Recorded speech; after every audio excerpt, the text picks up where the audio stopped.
Hey guys, welcome to my very first YouTube video. I go by Quasar and I live in Australia. I love figuring out redstone and trying to work out the technical side of mob farms and redstone builds. And in this video, I'll be showcasing my Mega Smelter. It features 45 furnaces and an infinite fuel supplied by these bamboo farms. And in this video, I'll be going through some of the technical redstone systems and go over its overall functionality. Starting with these bamboo farms behind me. So let's have a quick look at these. There are 3 bamboo farms connected to 3 different rows of smelters, and each one of these is just a simple flying machine system that Shovelcraft do in their video with sugarcane. Basically, this observer will detect bamboo growing and send a redstone signal out to that dispenser, which dispenses out an arrow and shoots the target block here, activating the redstone torch and ultimately activating this little flying machine. The flying machine will sweep through, take down all the bamboo, and then get collected from underneath. Now this flying machine's a little bit out of date. I think some improvements can be made with this. Basically, the observers facing towards the bamboo causes the flying machine to break sometimes. I fixed that in a later model of this farm and made the observers face upwards, so that way they can't be interfered by the bamboo growing and causing it to update when it shouldn't. Underneath each farm are hopper minecarts, and the hopper minecarts will go back and forth, picking up all of the bamboo and dispensing it in this minecart unloading system. This is designed from throught. Basically, it detects whether or not there's an item inside the hopper minecart, activates this gate, closing the gate, and then allowing all the items to travel through into the hopper minecart down here.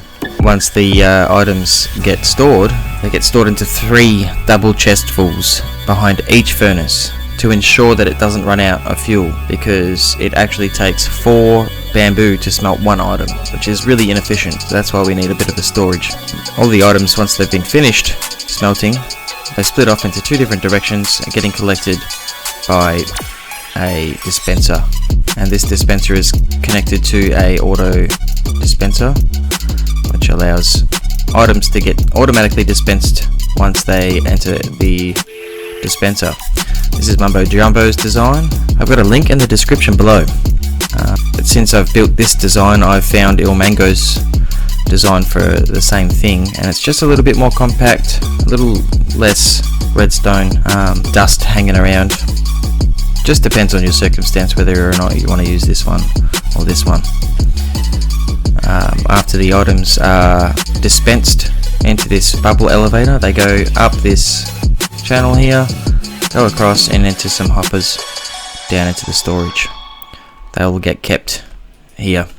Now, the reason why I've decided to put the input above the farm is because I can have more chests for more items to be smelted. I have a bubble elevator in the middle of the furnace arrays, so that way we can get up, and it's kind of aesthetically pleasing. So we can have a look over the edge and see what's happening with our farm, if there's anything wrong with it. And over here is the area that we can put all of our items that we want to be smelted. I eventually want to learn how to do a shulker box sort of loading system. I haven't quite worked out how to do that. I haven't looked into it too much, but that would ultimately be the best way to go if you do already know how to do something like that. And that pretty much is how this farm works. I go through some of the individual contraptions, but I also will leave links in the description below so that you can check out the videos of the people that created these things. This one here is from Mumbo Jumbo. It's the one that allows the items to be unloaded into the hopper minecart and then dispensed along the furnaces. This is the one from throught that stops our minecart and takes all the items from it. Over here is the flying machine. I just did a little bit of a setup. This one here has the observers facing towards the bamboo. So without the bamboo being there, it works perfectly fine without any issues. But as soon as a bamboo updates in front of it, it breaks and usually sticks together, and which generally means that you have to rebuild it completely.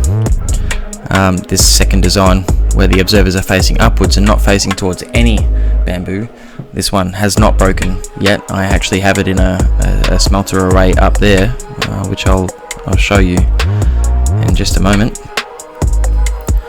That one goes perfectly fine, and it uses the exact same amount of materials, so it's quite easy to transition between that flying machine and this flying machine.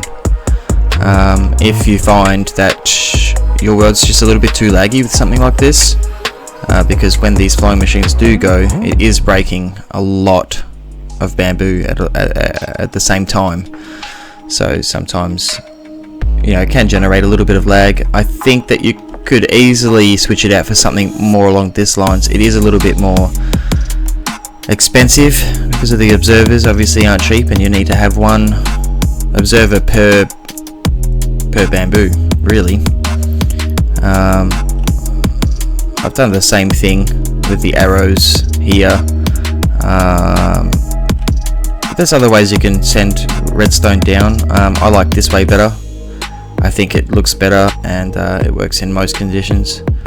I do have a couple of other designs for sending redstone down here. This one just basically blocks out the sun and allows the daylight sensor to change state, and you get a signal from that activating the redstone light. So it just basically turns it on and off, which sends our flying machine off. This one's a little bit interesting. It works similar to the arrows, but it just uses water instead. It allows the water to come out and get dispensed back. Quite cool design. I think this is a little bit more bulky. I don't like the looks of it too much, so I'd prefer to use this one. So let's check this thing out in action. We'll just place in a large amount of iron in here. This is a ridiculous amount of iron, and one would think you'd probably have a iron farm, so you wouldn't need to smelt this much iron, but we can smelt as much items as we like. So once that hopper minecart becomes full, it will release and activate all of our smelters.